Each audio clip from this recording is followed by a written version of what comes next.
Jose and Abel here, coming at you live from Toy Fiends Studios. We got a little bit of a newer setup today, just something basic, just to make it a little easier to showcase the collectibles that we plan to showcase in these upcoming videos and series. I don't know, what do you think about the new setup? Like it? I like it a lot. Right, cleaner than our little corner in the room. This at least a little bit more open. So today we're going to be reviewing something a little bit. It is different, but it's different for a good reason. And I'm sure you can just probably see what we have laid out here on the table. We're going to review 4 figures. And it's actually from the company that we talked about in our last video, Super 7. And since then, we've actually gotten in contact with them and we've spoken with them. And we ended up getting a license with them. So we're now licensed to resell with Super 7. What that means as far as what we'll have access to in the catalog, it depends. But it's nice to know that we're branching out to other companies, and a lot of other companies are giving us an opportunity as an up-and-coming shop. So with that said, which one do you want to go into first, man? I mean, these are some interesting figures for sure. I say let's do the Sally. The Sally? Cool. Yes. All right, so we'll start from my left to right. So the first one we got here is a Super 7 reaction figure of Sally from The Nightmare Before Christmas. Honestly, I don't know if she has a last name. I think it's just Sally, right? Yeah, and I don't know. The Nightmare Before Christmas, like that whole Tim Burton, like just series, like the Corpse Bride, yes. That all seems related, like Frankenweenie. Like, yeah. It's interesting to look at the characters. I'm sort of going on a tangent, but it's sort of interesting to look at the Corpse Bride movie and then this movie, and then look at Frankenweenie, in terms of the male Victor in Corpse Bride, and just to see how they all interacted. So it's always interesting for me to look at the artwork and see that Tim Burton intentionally, or I don't know who helped him draw. I don't know if he was the illustrator. Very unique style. Right, it's unique, Yeah, right? Not very just unique. Yeah, very unique. But I guess my point is that it's interesting how there's a universe, it seems like, behind these movies, which is kind of cool. It's something that's subtle, but a lot of the fans have obviously connected the dots. So people like myself have sort of seen those similarities. But that unique style does tend to show up in a lot of the merchandise that comes out for these movies. And as you can see here, this figure is in the likeness of Sally from The Nightmare Before Christmas. She's got the, what's that? Do you remember that flower? What that flower's called? It had a particular name. It was something deadly. I don't remember. Yeah, Right? Something. I don't remember. I've seen this movie so many times. Me and my wife have seen it so many times. I think it might be Deadly Nightshade. I think that's what it is. Yeah, it just popped in my head. And because I saw the bottle, she's got a little. So in this figure, I think so. It recreates a little bit of the scene when. Not to spoiler. I mean, let's be serious. It's been like 20 years. You should have seen the movie. Seen it, right? Right. Live under a rock. Man. Right. So yeah, exactly. But this movie. So the scene in the movie that this figure is sort of trying to recreate is when Sally goes to take Jack like a care package. I think it looks like I see a bony fish in there. You see the bottle, which is filled with the liquid. Again, I can't recall what it was. But then also we got the Deadly Nightshade, like a flower that she ends up giving him. And from there, then, most of you guys know the story. But from just observing it right off the bat, it's a very detailed figure. I think these figures are 3 3/4, so they're not too big, but they've definitely packed in a lot of detail. What really stands out is definitely the artwork here to my left. It's a very cool portrait of Sally, and just shows you more of what the character looks like in the movie. I don't know, what else do you observe about it? That's obviously the not a toy. These are definitely not toys. All the artwork on it too, like around the box, is like pretty nice. Yeah, the way it presents itself it's a really nice piece. I like it. Even though it's like a smaller toy, right, smaller figure, it's really good. Yeah, and as you can, exactly, it catches your attention, especially this portrait here. And you can see on the back that I guess there's a series of these, so they similar to other products like Funko Pops.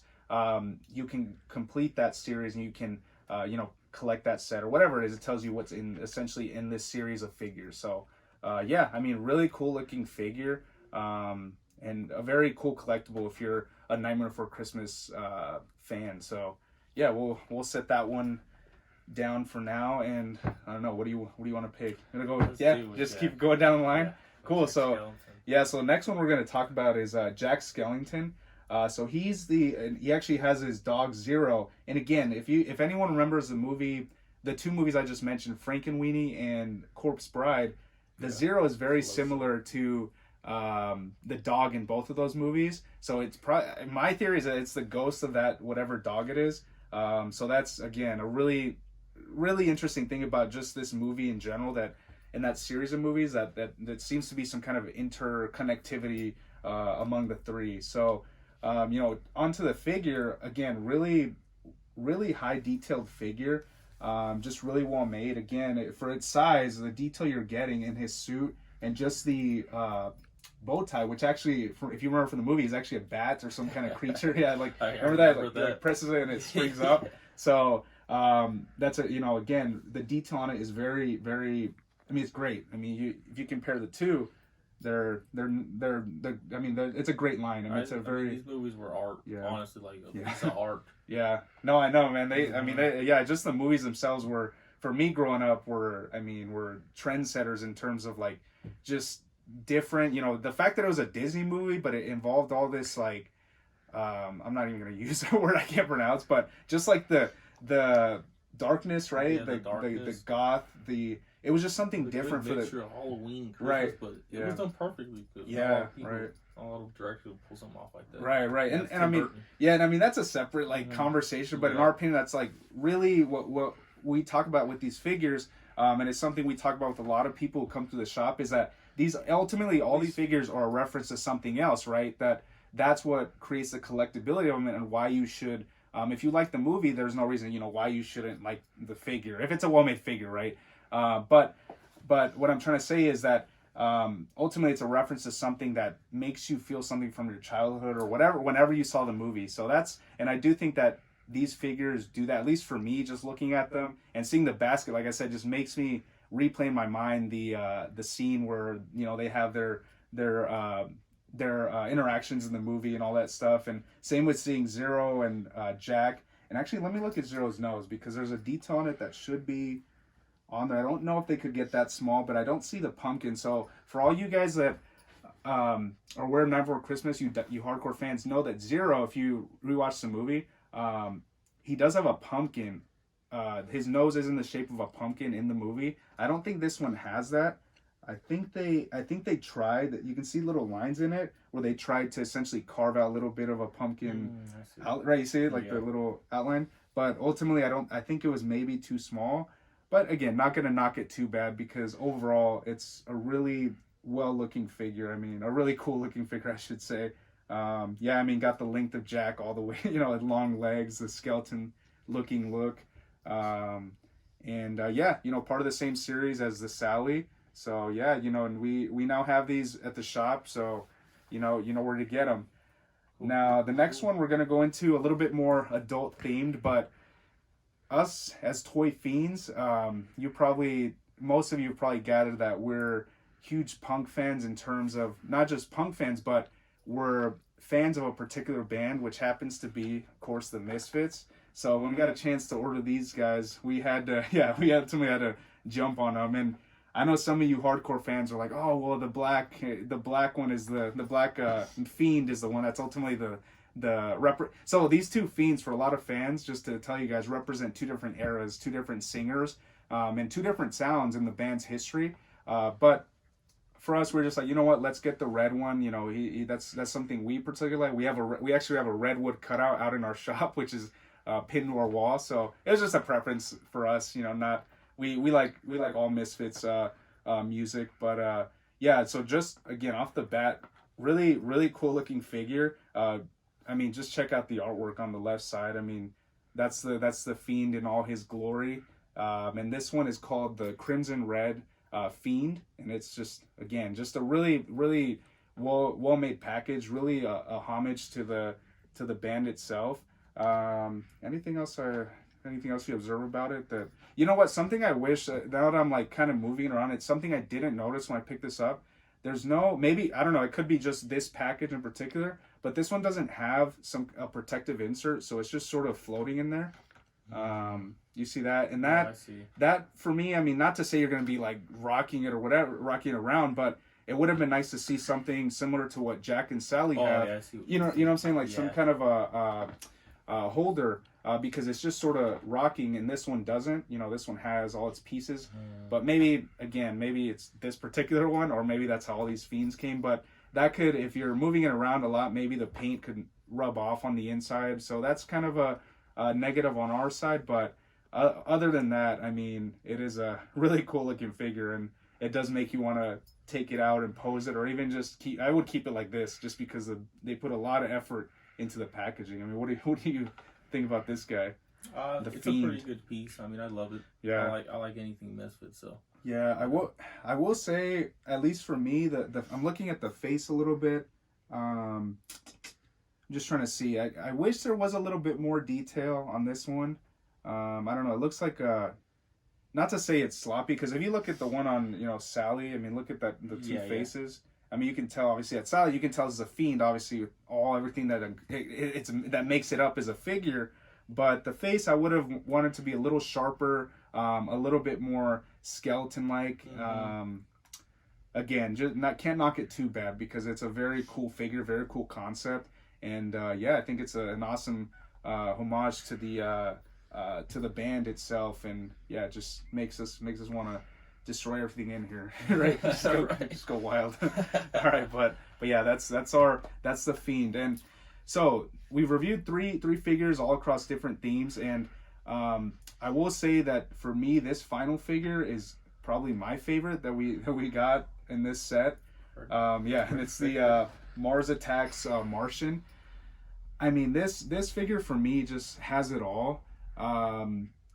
Again, it's a personal preference, but for me, it seems they put a lot of effort into the figure itself. If you look at this is what I'm talking about with the face. You look at the face, and it looks like it was pulled straight out of the movie. I mean, just the details on the face. You can make out the wrinkles in the brain. You can see the teeth. The eyes have an intention behind them, like, I'm gonna freaking kill you. Mars Attacks. It's just an awesome figure. And in addition to that, I mean, I don't want to say that this is going to be anyone else's favorite, but it is a scene where he's destroying a dog. So you have the dog here, where it is being blasted by the ray gun, which is to the Martians right here. So it's right here on the back. He's obviously got his breathing apparatus, I guess you'd call it. But yeah, and even in the again, these are subtle things that I really enjoy. But just the fact that the dome, you can make out the dome as well, as far as how his whole breathing thing works, apparatus works. It's again, just really, really awesome looking figure.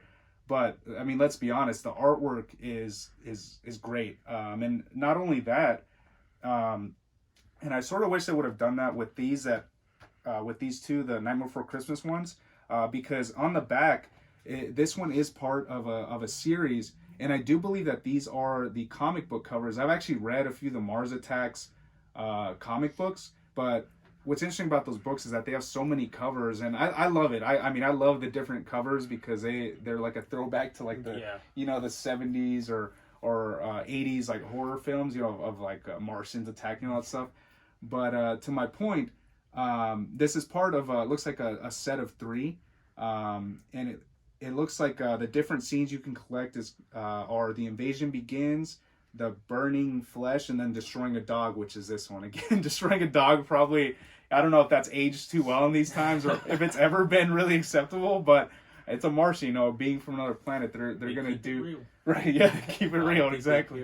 Dog, right.